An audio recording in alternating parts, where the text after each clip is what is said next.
ದರ್ಶನ್ ಅಭಿಮಾನಿಗಳು ನೋಡಬೇಕಾದಂತಹ ಒಂದು ಸ್ಟೋರಿ. ದರ್ಶನ್ ಇವತ್ತಿನ ಈ ಪರಿಸ್ಥಿತಿಗೆ ಆ ರಾಜಕಾರಣಿ ಕಾರಣನ? ದರ್ಶನ್ ಕೇಸ್ನಲ್ಲಿ ಬ್ಯಾಕ್ ಡೋರ್ ನಲ್ಲಿ ಕೆಲಸ ಮಾಡಿದ್ದ ರಾಜಕಾರಣಿ ಯಾರು? ನಮಸ್ಕಾರ ವೀಕ್ಷಕರೇ, ಸುಪ್ರೀಂ ಟಿವಿ ನ್ಯೂಸ್ಗೆ ಸ್ವಾಗತ. ನಾನು ಅಶ್ವಥ್.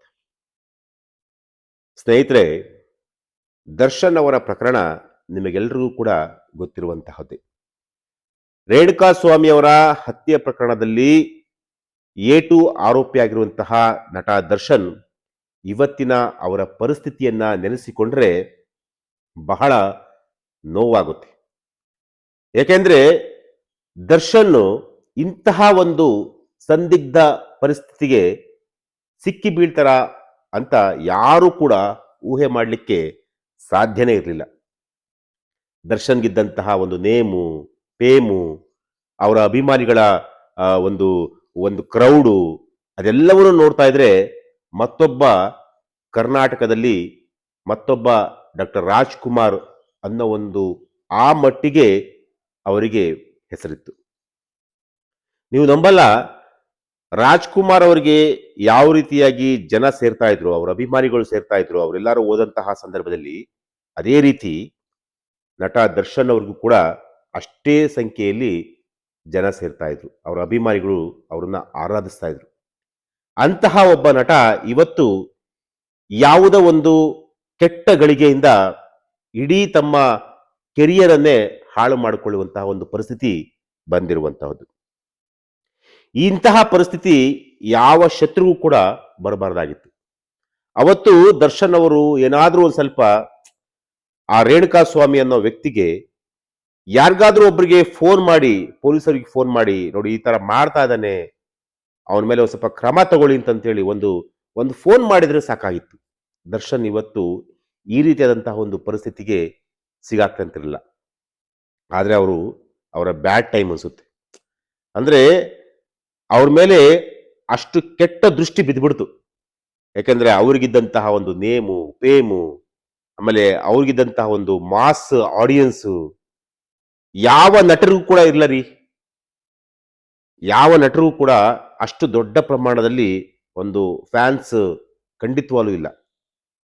ಆದ್ರೆ ದರ್ಶನ್ ಇವತ್ತು ಈ ರೀತಿ ಮಾಡ್ಕೊಳ್ಳಿಕ್ಕೆ ಒಂದು ಕಡೆ ಪವಿತ್ರ ಗೌಡ ಅವರು ಕೂಡ ಕಾರಣ ಆಗಿರ್ಬೋದು, ಮತ್ತೊಂದು ಕಡೆ ದರ್ಶನ್ ಕೂಡ ಕಾರಣ ಆಗಿರ್ತಾರೆ. ಯಾಕೆಂತಂದ್ರೆ ಅವರ ಪಾಡಿಗೆ ಇದ್ದಿದ್ರೆ, ಅವ್ರ ಪಾಡಿಗೆ ಕೆಲಸವನ್ನ ಮಾಡ್ಕೊಂಡಿದ್ರೆ, ಹೆಂಡತಿ, ಮಕ್ಕಳು, ಫ್ಯಾನ್ಸು, ಸಿನಿಮಾ ಈ ರೀತಿಯಾಗಿ ಇದ್ದಿದ್ರೆ ಇದ್ಯಾವುದು ಕೂಡ ಆಗ್ತಿರ್ಲಿಲ್ಲ. ಯಾವಾಗ ಪವಿತ್ರ ಗೌಡ ಅವರ ಸಹವಾಸವನ್ನ ಮಾಡಿದ್ರು ಅಲ್ಲಿಂದ ಶುರುವಾಯಿತು.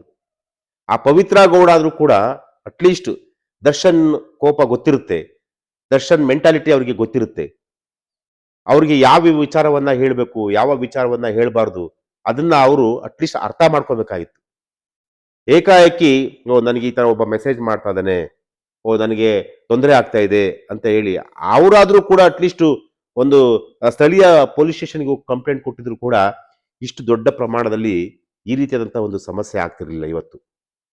ಆದ್ರೆ ದರ್ಶನ್ ಈ ಒಂದು ಸಮಸ್ಯೆಗೆ ಅವರೇ ತೋಡಿಕೊಂಡಂತಹ ಒಂದು ಗುಂಡಿ ಅಥವಾ ಬಾವಿ ಅವರೇ ಈಗ ಬಿದ್ದಿರುವಂತಹದ್ದು. ಆದ್ರೆ ಬಾವಿಗೆ ಬಿದ್ದ ಆದ್ಮೇಲೆ ಅವ್ರನ್ನ ಎದ್ದೊಳೋದಕ್ಕೆ ಬಿಡ್ತಾ ಇಲ್ಲ.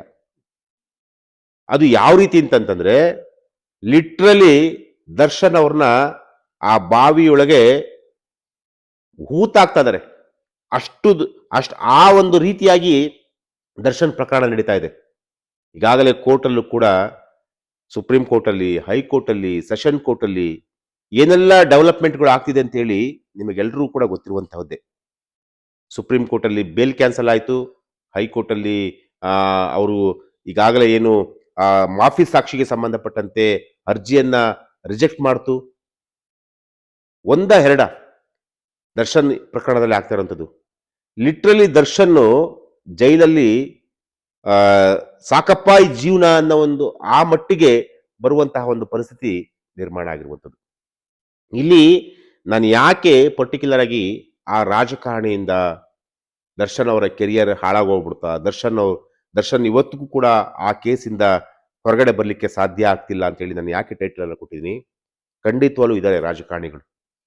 ದರ್ಶನ್ ಜೊತೆ ಗುರುತಿಸಿಕೊಂಡಂತಹ ರಾಜಕಾರಣಿಗಳೇ ಇವತ್ತು ಅವರ ಹೇಳಿಕೆಯನ್ನ ಸಹಿಸದೆ ಅವರಿಗೆ ಎಷ್ಟು ತೊಂದರೆಯನ್ನ ಕೊಡಬೇಕೋ ಅಷ್ಟು ತೊಂದರೆಯನ್ನ ಕೊಡ್ತಾ ಇದ್ದಾರೆ. ನಾನು ಕೆಲವೊಂದಷ್ಟು ರಾಜಕಾರಣಿಗಳ ಹೆಸರುಗಳನ್ನ ನಾನು ಇಲ್ಲಿ ರಿವೀಲ್ ಮಾಡ್ಬೋದು.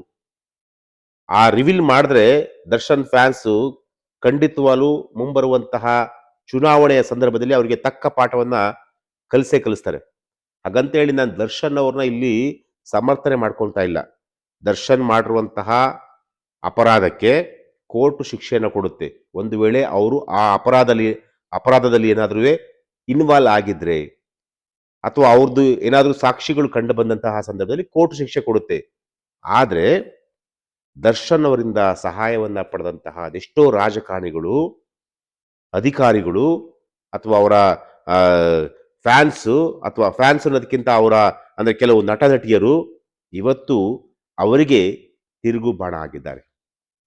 ಅದು ಎಷ್ಟರ ಮಟ್ಟಿಗೆ ಅಂತಂತಂದ್ರೆ ದರ್ಶನ್ ಅವರಿಗೆ ಇವತ್ತಿನ ಈ ಒಂದು ಪರಿಸ್ಥಿತಿಗೆ ಆ ರಾಜಕಾರಣಿ ಪ್ರಮುಖವಾದಂತಹ ಒಂದು ಕೆಲಸವನ್ನ ಮಾಡಿದ್ದಾರೆ. ಅಂದ್ರೆ ಆ ರಾಜಕಾರಣಿಯ ಪ್ರಭಾವ ಎಷ್ಟರ ಮಟ್ಟಿಗೆ ಇತ್ತು ಅಂತಂತಂದ್ರೆ ಅದನ್ನ ಹೇಳಲಿಕ್ಕೆ ಸಾಧ್ಯ ಇಲ್ಲ. ನಾನು ಸಣ್ಣ ಒಂದು ಎಕ್ಸಾಂಪಲ್ಗಳು ಕೊಟ್ಕೊಂಡು ಹೋಗ್ತೀನಿ. ರೇಣುಕಾ ಸ್ವಾಮಿ ಅವರ ತಂದೆ ಅಥವಾ ರೇಣುಕಾ ಸ್ವಾಮಿ ಅವರು ಲಿಂಗಾಯತ ಸಮುದಾಯಕ್ಕೆ ಸೇರಿದಂಥವ್ರು, ಚಿತ್ರದುರ್ಗದವರು. ಚಿತ್ರದುರ್ಗದ ಆ ಭಾಗದ ಬಿಜೆಪಿ ರಾಜಕಾರಣಿಗಳು, ಬಿಜೆಪಿ ಶಾಸಕರಾಗಿರ್ಬೋದು ಅಥವಾ ಕಾಂಗ್ರೆಸ್ನ ಶಾಸಕರಾಗಿರ್ಬೋದು ಅಥವಾ ಚಿತ್ರದುರ್ಗವನ್ನ ಹೊರತುಪಡಿಸಿ ಪಕ್ಕದಲ್ಲೇ ಇನ್ನೊಂದು ಕ್ಷೇತ್ರ ಇದೆ, ಅಂದ್ರೆ ತುಂಬಾ ದೂರ ಆಗುತ್ತೆ, ಉತ್ತರ ಕರ್ನಾಟಕಕ್ಕೆ ಆ ಒಂದು ಕ್ಷೇತ್ರ ಬರುತ್ತೆ. ಆ ಕ್ಷೇತ್ರದ ರಾಜಕಾರಣಿ ಅಥವಾ ಆ ಕ್ಷೇತ್ರದ ಶಾಸಕ ದರ್ಶನ್ ಅವರ ಕೇಸಲ್ಲಿ ಬಹಳಷ್ಟು ಕಡ್ಡಿಯನ್ನ ಅಳ್ಳಾಡಿಸಿದ್ದಾರೆ. ಅದು ಎಷ್ಟರ ಮಟ್ಟಿಗೆ ಅಂತಂದ್ರೆ ರೇಣುಕಾ ಸ್ವಾಮಿ ಅವರ ತಂದೆ ಎಲ್ಲಾ ಮಠಾಧೀಶರ ಹತ್ರ ಹೋಗ್ತಾರೆ.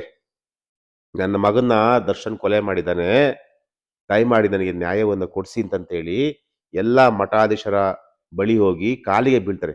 ಆ ಮಠಾಧೀಶರು ಏನ್ ಮಾಡ್ತಾರೆ ಅಂತಂದ್ರೆ ಲಿಂಗಾಯತ ಸಮುದಾಯಕ್ಕೆ ಸೇರಿದಂತಹ ಒಬ್ಬ ಶಾಸಕನಿಗೆ ಅಥವಾ ಒಬ್ಬ ಸಚಿವನಿಗೆ ಅಥವಾ ಒಬ್ಬ ಮುಖಂಡನಿಗೆ, ಕಾಂಗ್ರೆಸ್ ಮುಖಂಡನಿಗೆ ಒತ್ತಡವನ್ನ ತರ್ತಾರೆ. ಆ ಮುಖಂಡ ಏನ್ ಮಾಡ್ತಾರೆ ಅಂತಂದ್ರೆ ಪರಮೇಶ್ವರ್ ಬಳಿ ಹೋಗಿ, ಸಿದ್ದರಾಮಯ್ಯವ್ರ ಬಳಿ ಹೋಗಿ, ಸಿದ್ದರಾಮಯ್ಯವ್ರಿಗೂ ಕೂಡ ತುಂಬಾ ಆಪ್ತಾರೆ ಅವರು, ಅವರ ಬಳಿ ಹೋಗಿ ಇಲ್ಲ ದರ್ಶನ್ಗೆ ಮಿನಿಮಮ್ ಒಂದು 5 ವರ್ಷ ಜೈಲಾಗಬೇಕು, ಇಲ್ಲ ಜೀವನ ಪರ್ಯಂತ ಅವನು ಹೊರಗಡೆ ಬರಲೇಬಾರದು ಅನ್ನೋಷ್ಟು ಮಟ್ಟಿಗೆ ಪರಮೇಶ್ವರ್ ಹಾಗೂ ಸಿದ್ದರಾಮಯ್ಯ ಅವರ ಮೇಲೆ ಪ್ರಭಾವವನ್ನ ಬೀರ್ತಾರೆ ಆ ವ್ಯಕ್ತಿ, ಆ ರಾಜಕಾರಣಿ. ಆಗ ಈ ಕೇಸು ತುಂಬಾ ಸ್ಟ್ಯಾಂಡ್ ಆಗುತ್ತೆ. ಆಗ ಸುಪ್ರೀಂ ಕೋರ್ಟ್ಗೆ ಅಪೀಲ್ ಹೋಗ್ತಾರೆ ಇವರು. ಯಾವಾಗ ಹೈಕೋರ್ಟ್ ಅಲ್ಲಿ ಬೇಲ್ ಆಗುತ್ತೋ, ಬೇಲ್ ಆಗಿದ ತಕ್ಷಣ ಸುಪ್ರೀಂ ಕೋರ್ಟ್ಗೆ ಅಪೀಲನ್ನ ಸಲ್ಲಿಸ್ತಾರೆ. ಅಪೀಲನ್ನ ಸಲ್ಲಿಸಿದಂತಹ ಸಂದರ್ಭದಲ್ಲಿ ದರ್ಶನ್ಗೆ ಜಾಮೀನು ರದ್ದಾಗುತ್ತೆ. ಅದಾದ ನಂತರ ದರ್ಶನ್ ಪ್ರಕರಣದಲ್ಲಿ ಏನೆಲ್ಲ ಡೆವಲಪ್ಮೆಂಟ್ಗಳು ಆಗುತ್ತೆ ಅನ್ನೋದು ಇಡೀ ರಾಜ್ಯದ ಜನ ನೋಡಿರುವಂಥದ್ದು. ಸದ್ಯಕ್ಕೆ ದರ್ಶನ್ ಕಷ್ಟದಲ್ಲಿದ್ದಾರೆ. ಆ ಕಷ್ಟ ಆದಷ್ಟು ಬೇಗ ಆ ಕಷ್ಟಕ್ಕೆ ಒಂದು ಪರಿಹಾರ ಕೂಡ ಸಿಗಲಿ ಅಂತೇಳಿ ಕೂಡ ನಾವು ಕೂಡ ಹಾರೈಸೋಣ. ಎಸ್, ಇದು ಇವತ್ತಿನ ಒಂದು ವಿಚಾರ. ನಾಳೆ ಮತ್ತೊಂದು ವಿಚಾರದೊಂದಿಗೆ ನಾನು ನಿಮ್ಮನ್ನ ಭೇಟಿ ಆಗ್ತೀನಿ. ನಿರಂತರ ಸುದ್ದಿಗಾಗಿ ನೋಡ್ತಾ ಇರಿ Supreme TV News. Thank you.